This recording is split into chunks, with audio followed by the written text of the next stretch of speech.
Welcome to Let's Play. We're playing Kerbal Space Program.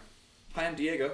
I'm Henry. Henry joining us. Diego, I've been on, I think, almost every single one of these, save 20 minutes of Kingdom Hearts. And we're going to talk about rocketry. Let's just sort of resume save. I have, one of each kind. Let's just do some test it out so that way we can be real chill about what we're making. Because Kerbal is great for sort of two things. Right. I would say the two things are watching fantastic explosions, yes, and watching people be very competent and do just incredible feats. So I figured we'd start more of the former than the latter. Yeah, we'd start with the former, just to sort of talk about sort of the beginnings of rocketry. And actually talking about the beginnings of rocketry, do you want to just slap together a quick rocket? Oh yeah, absolutely. So yeah, let's start with a pod. What kind of pod are we looking for? A lot of people, a few people, big, small. I feel like a few people. We've got to keep the casualty count low to start off. Yeah, just a few people. Yeah. Make sure it is fully crewed. Yep, perfect. That is over half of our folks. Good.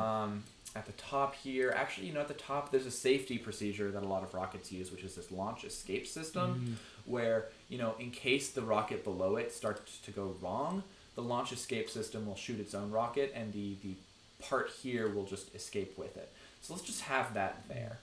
What do we want to... Let's title this. Remember to title this real big. Let's see. How about the Grandiose. Yes. Grandiose. Yes, I like it. Hyperbolic. I mean, I hear the word hyperbolic and I'm just sucked into DragonballZ time chamber. DragonballZ. Yes. No copyright issues. No copyright issues here. So let's just get us a little taller. Something I was actually thinking about was space elevators. Because I've never even thought of being able to do something like a space elevator in Kerbal. Yeah. I feel like that would be difficult because you have to establish the anchor point, right, out in space. Yeah, but really what I was thinking you could do instead is just sort of keep raising this up. Gotcha. See sort of how high you can build the rocket. We can get it going. Which this seems to be as high as we can get it going, at least. Unless I try and zoom out. Which maybe I will do in a moment. I'm watching Project Vanguard in my mind. So yeah, let's just zoom out a little bit more. Yeah, live a little. There is a beam there. It's a fictional beam. Okay. So what we're gonna do is that we're actually gonna rotate the camera so we can just lift that even higher. Good. Oh, it doesn't want me to lift it too high now. That is in the ceiling, but that's cool. That's fine. It's cool. It's fine. It's fine. It's cool. It's fine. So in terms of actual rocketry, both of us, we have studied a little bit of rocket science ourselves.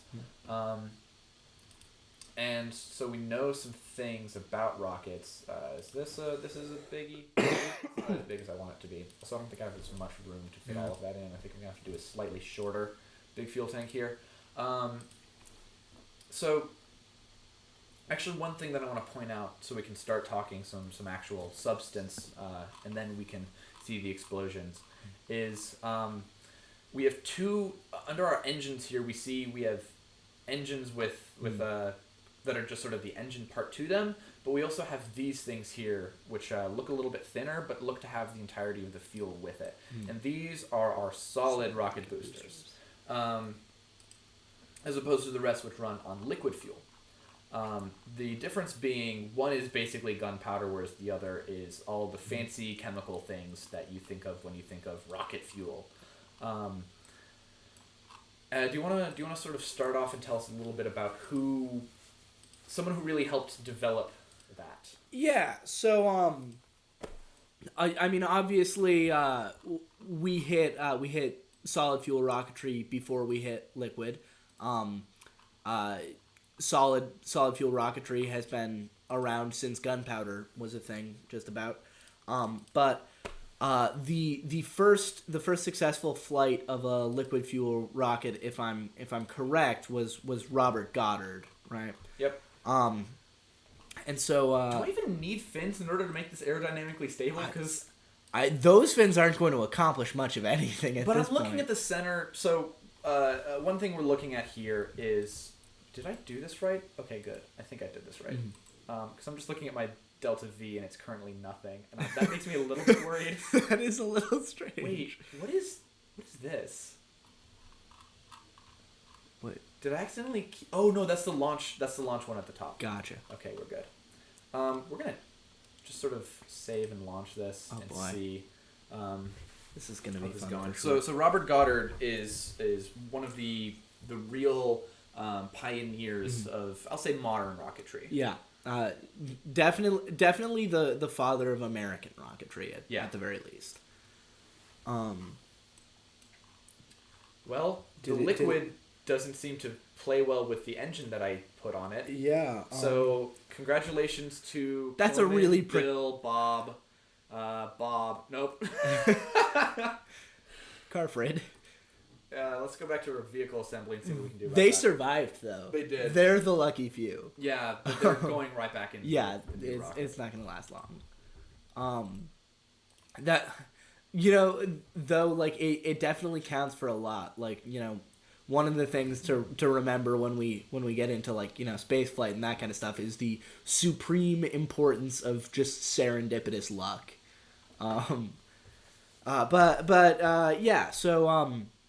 So Robert Goddard was a professor on the East Coast. I can't remember where. He was in Massachusetts. I can't remember where in Massachusetts, but he was in Massachusetts. Yeah. He was doing his rocketry experiments. As you can imagine, is where a university in Massachusetts would be, in an urban or at the very least suburban place, which I don't know if you've tried to launch rockets in your suburban backyard, but that's not exactly the place to do it. Yeah, people get angry at you. And people got angry at him indeed. He kind of, I'll say lightly got kicked out to New Mexico. Yeah. If you know of weird stuff happening in Roswell, New Mexico, you have him to blame. But he was the first person to launch, as we mentioned earlier, liquid rockets. Hopefully, as this one is about to launch right now. Let's see. You're going to notice the bottom here. I put on what looked like, there's four engine motor at the bottom. But then I just put a bunch of other smaller ones on here too, just to make sure that they all sort of fired. So did I forget to turn on the throttle last time? That might have been what it was. So I've turned on some stability, I've turned on some rotational controls, and I've turned my thrust all the way up. Let's see how this launches. It does not.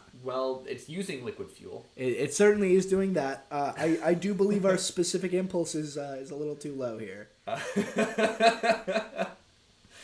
Well, congratulations to Kilman, to Bill, to Bob, to Carfred, and just those four for really just surviving. They've survived 2 missions at this point. That's fantastic. And here we've decided to let Bob out here. We're going to deploy chute. Oh, Bob. And after deploying the chute, we are going to just let go. Well, you have... Oh, no. Oh, Bob. Bob, no! What happened to his space? What happened to his suit? It deployed, but then he hit the wall and it went away. Well... Bob, no! Bob seems to be okay. He's slightly being blown away by the exhaust, but he seems fine. Oh my god. He seems fine. What a hero. So let's go back to our vehicle assembly while we get an engine going. Robert Goddard was not just sort of ostracized by launching rockets into people's backyards. Yeah. He was kind of taken to task by a bunch of people who thought they knew more than they did. One of the big problems that occurred is in trying to explain the dynamics by which a rocket fires, he drew a lot of heat from the New York Times, who were talking about the impossibility of like a rocket functioning in space, for example, and extreme altitudes by trying to use Newton's laws of motion against him, suggesting that you can't a rocket doesn't have anything to push against, so it won't actually work. That is, of course, fundamentally missing the point that a rocket pushes against its own exhaust, which is what Goddard was saying. But he went into exile. He was yelled at by some mean, loud people. These are all very small adapters, compared to what I'm looking for. So I'm gonna try this. I'm gonna try this engine again and hope that I just forgot to put the thrust on our Grandiose Hyperbolic DragonballZ, or as I like to call it, the GHBDZ. GHBDZ. Yep. Oh. So I forgot to set a timer again. That's all right. I'm going to set it sort of from 10 minutes from now. Or whatever 10 minutes from now is going to be the end of the first episode. Cool. Approximately. So, one of my favorite things about Goddard is that it is exhausting, but again, just one motor isn't enough. What this tells me is we need many motors. Yes. So we need to make something this tall repeatedly. Yes. Good. I perhaps like 9 of them, and we could just add 9 to the end of the Grandiose Hyperbolic DragonballZ in a naming convention that no one has ever thought of before. Yeah. So, man, I just love thinking about Robert Goddard. We're gonna get to this in a moment, but people kind of forget Goddard because as soon as he went to New Mexico, he had funding and he had assistance and he was doing work for the rest of his life. It's just that the work that he was doing, what is this engine mount? I wish I could, see a little better, but it's so tall. Oh, I see. We can put a bunch of engines in there. This is fantastic. This is wonderful. I'm going to use this to put this there, and then I'm going to use this to put 2 of these. Oh my. The balance is going to be a little weird on this. So because he was in New Mexico doing his research and essentially feeling really scorned, he didn't publish much after the we can get to the moon because rockets work in space. He was laughed at enough that people were like that he Goddard essentially said, you know what, I'm gonna write everything that I do down like a good scientist, but I'm not gonna share it with you because y'all don't deserve it, at least not yet. I like that. Yeah. I think he's cool. Oh, nothing. It's fine. Don't worry about it. Oh, that doesn't sound like nothing, and I'm, oh my gosh, are you adding more rocket? Oh gosh, you're adding many more rockets. Yeah, so let's just put these motors engines, here. Yeah, the engines.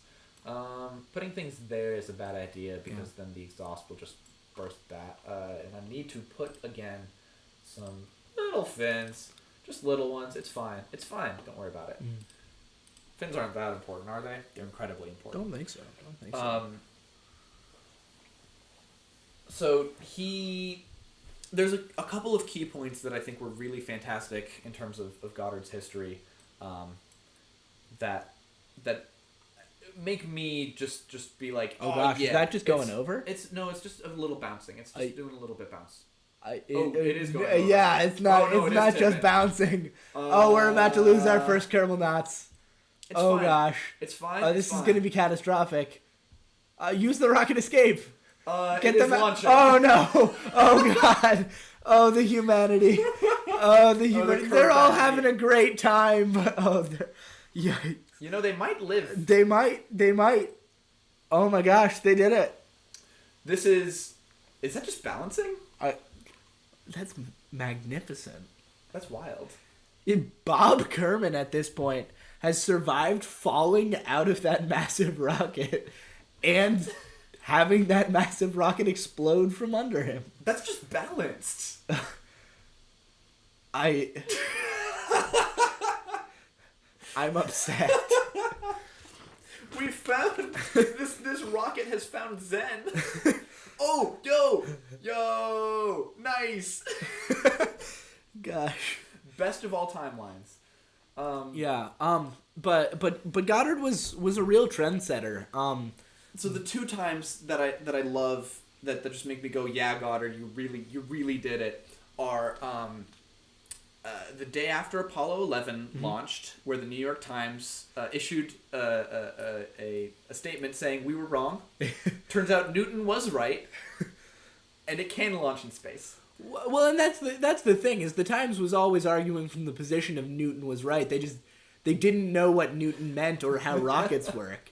Because the fundamental motion of a rocket is that rather than pushing on the world around it, the rocket is going to be shooting out hot gas and then pushing against that hot gas that it's ejecting. So even in the absence of another thing to push against, a rocket will function, and thus it functions in a vacuum. That still seems a little bit small, so let's see if we can find something bigger. Part of the tricky thing is the fact that we have let's put this here. Massive amounts of fuel, and that's... Well, I guess that is a little tricky. This tends to be what solid boosters are for. Yeah. I guess what we're going to have to do is, let's say from here, let's break this off. Let's be reasonable about this now. Not like we've been before.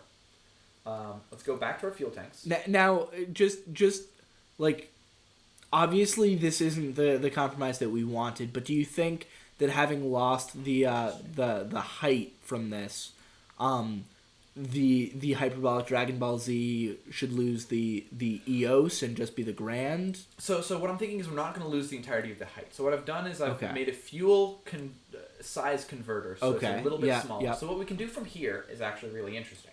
We can go back to our structural. We can go back to something like this, a quad stack here. Gotcha. And we know that this will work. We know that we have 4 things here that we can Right. stack onto.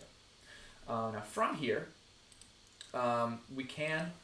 What I'm going to do is I'm actually going to sort of pop this off again, put a couple more of these. Is that what I want? Is that what I've been going for?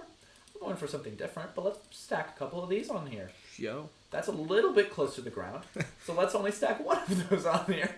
Close to the ground is the opposite of what you're looking for It's in true, rocket it's true. science. And so from here, from here let's just slap a bunch of motors. And let's do 4 of these. Will that fit? Oh my! Well, no, let us do. No, of course not. Well, you say of course. What? That's not how. Forget about that. That part's I'm- fine. I I see what you're concerned about. We forgot. yeah, the the fins. fins. The fins. That's it. That's it. The fins almost went upside down, but that's fine. Yeah. Yeah, Robert Goddard.